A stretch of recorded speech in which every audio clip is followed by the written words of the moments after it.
আজকে আমি তোমাদের সঙ্গে শেয়ার করব আমার বাপের বাড়ির তরফ থেকে দেয়া আমাকে 9 মাসের স্বাদ। আমাদের এই স্বাদের অনুষ্ঠানটা সাধারণত দুবার হয়ে থাকে, একটা হলো 5 মাসে আর একটা হলো এই শেষের দিকে 9 মাসে। এটা ছিল আমার 9 মাসেরই স্বাদ, আর বাপের বাড়ির তরফ থেকে আমাকে এখন ফলার দেয়া হচ্ছে।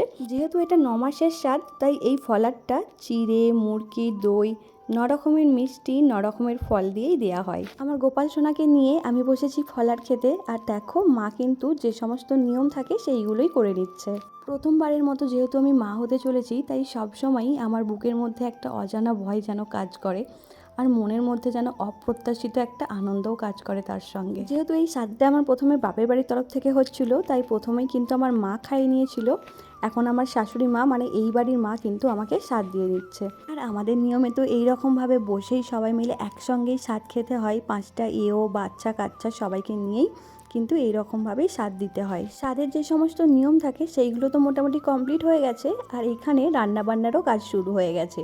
যেহেতু শীতের দিন, তাই রান্নাবান্নাটা একটু আগে থেকেই শুরু হয়ে গেছে। দেখো এখানে ফুলকপি দিয়ে আলুর তরকারিটাও কিন্তু কমপ্লিট। আমি আমার ভিডিওতে একটা কথা প্রায় বারবারই বলি, সেটা হলো গ্রামের মধ্যে একটা জিনিস কিন্তু খুবই সুবিধা, এখানে কিন্তু সবাই হাতে পাতে সব কাজটা করে নেয়, যার ফলে কাজটাও কিন্তু খুব সহজেই হয়ে যায়।